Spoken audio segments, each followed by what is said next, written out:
আগামী জাতীয় নির্বাচনে যদি আপনি প্রবাস থেকে ভোট দিতে চান তাহলে এই ভিডিও আপনার জন্য। আমি খুব বেশি সময় নষ্ট করব না। আপনি যদি আপনার নাগরিক অধিকার প্রয়োগ করতে চান তাহলে স্ক্রিনে যে ফটো দেখতে পাচ্ছেন, ফটোর একটা স্ক্রিনশট নিন এবং স্ক্রিনশট নিয়ে এটাকে গুগলে স্ক্যান করুন। স্ক্যান করলে যে একটা লিংক পাবেন, বন্ধুরা ভিডিও ডেসক্রিপশনেও আপনি লিংকটা পেয়ে যাবেন। স্ক্রল করুন এবং আপনি লিংকটা সংগ্রহ করতে পারবেন। তো বন্ধুরা, আমি এই যে দেখেন হোয়াটসঅ্যাপের মাধ্যমে যে লিংক নিয়েছিলাম সেই লিংকে আমি যাচ্ছি এখন। এই লিংকটাতে ঢুকলে একটা ইন্টারফেস শো হবে। ইন্টারফেস শো হলে আপনাকে যেটা করতে হবে, উপরে লেখা আছে জাতীয় পরিচয়পত্র নম্বর অথবা ফর্ম নাম্বার। এবার আপনি এখানে জাতীয় পরিচয়পত্রের নাম্বার লেখেন। আমি আমার জাতীয় পরিচয়পত্রের নাম্বার লিখতেছি 82556050। তারপরে আমি আসব আমার জন্ম তারিখে। ঠিক আছে, আমার জন্ম তারিখ হচ্ছে যা 6 জুনের 6 তারিখ, মানে 1 তারিখে। ঠিক আছে, মাস হচ্ছে 6। তারপরে এই যে 06, তারপরে আমি লিখব বছর, আমার জন্মের সাল কত। ঠিক আছে, এটা পাসপোর্ট হিসেবে আর কি। যাই হোক, এটা আমার রিয়েল এজ না, রিয়েল এজ আরো কম। ঠিক আছে, তারপরে দেখেন এই যে উপরে যে দেখলেছেন যে জন্মের সাল, জন্মের সালের নিচে ছোট করে একটা সাদা লাইন আছে। এই সাদা লাইনটা একটা কোড আছে, এই কোডটাকে আপনাকে এখানে লিখতে হবে। এটা আপনি ঘর ভালো করে দেখতে হবে যে এই কোডটা আসলে কি। DWMRB লেখার পর এখানে আইসা আপনি আর দেখবেন যে কোনো অপশন আছে কিনা, নাই। ঠিক আছে, স্ক্রল করার পরে এখন আপনি সাবমিট করবেন। আরেকটা ইন্টারফেস আসছে। ঠিক আছে, এই ইন্টারফেসে আপনার বিভাগ, প্রথমে বিভাগে ক্লিক করুন। ওই যে নিচে অ্যারো দেখাতেছে, অ্যারোতে ক্লিক করুন। অ্যারোতে ক্লিক করলে ওকে, আমার বিভাগ চট্টগ্রাম। তারপরে আরেকটা অ্যারোতে ক্লিক করলে আমার জেলা আসবে, আমার জেলা লক্ষ্মীপুর। ঠিক আছে, তারপরে নিচেরটা ক্লিক করলে আমার উপজেলা রামগঞ্জ। ঠিক আছে, এখন আবার আমার স্থায়ী ঠিকানা, যেহেতু আমার পরিবার সেখানেই থাকে। ঠিক আছে, আমি সেখানে থাকি, আমার স্থায়ী ঠিকানা সেটাই হবে।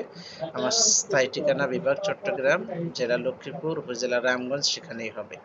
তো আমি সেটাও এখানে করে দিলাম। দেওয়ার পরবর্তীতে এবার পরবর্তী, এখানে যে লেখা আছে দুটি অপশন, পরবর্তী, আমি পরবর্তী দিলাম।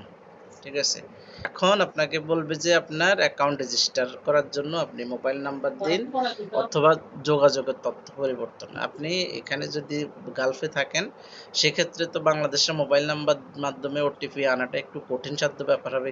কারো সহযোগিতা লাগবে আপনার সেখান থেকে। একই সময় মাত্র 1 মিনিটের ভিতরে ওটিপিটা আপনাকে দিতে হবে এখানে।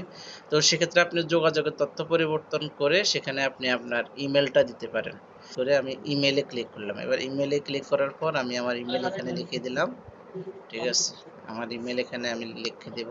ঠিক আছে, ওটিপি পাঠান ক্লিক করার পরে এখানে আমার সামনে একটা ওটিপির জন্য ইন্টারফেস চলে আসছে। আমার হাতে আছে 1 মিনিট সময়, এখন আপনাকে দেখানো হবে। ঠিক আছে, এই যে 1 মিনিট সময়। এখন আমি এখান থেকে এক্সিট করে দিলাম ডাইরেক্ট। এই পেজটাকে এক্সিট করে আমি আমার ইমেলে চলে গেলাম। এখানে দেখেন ওই যে আমার কাছে আসছে রিপ্লাই, আমার কাছে আমার কোডটা চলে আসছে।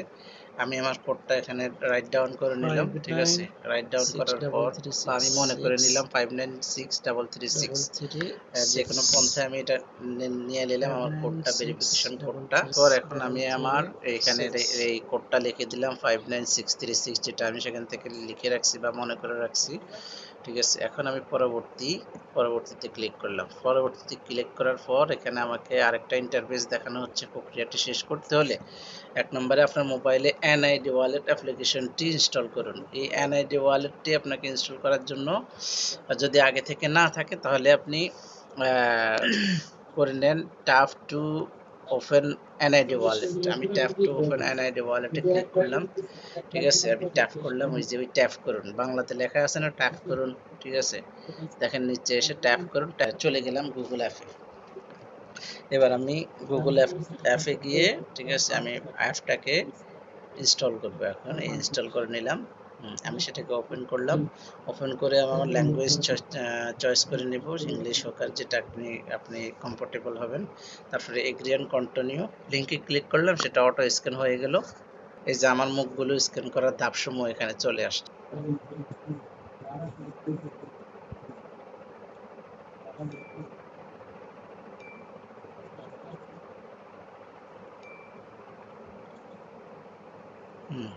চলে আসছে।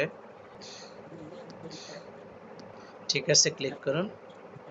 তারপরে আপনি এখান থেকে বের হয়ে যান। এবার দেখেন আমার রেজিস্ট্রেশন কমপ্লিট হয়ে গেছে, আমার সব বিস্তারিত এখানে চলে আসছে। অসংখ্য ধন্যবাদ বন্ধুরা, ভিডিওটা যদি শেষ পর্যন্ত দেখে থাকেন, ঠিক আছে, শেয়ার করে আরেকজনকে জানার সুযোগ করে এই অবশেষে বলতে চাই, আমার ভোট আমি দিব বুঝে শুনে দেখে দিব, যোগ্য প্রার্থীকে দিব ইনশাআল্লাহ।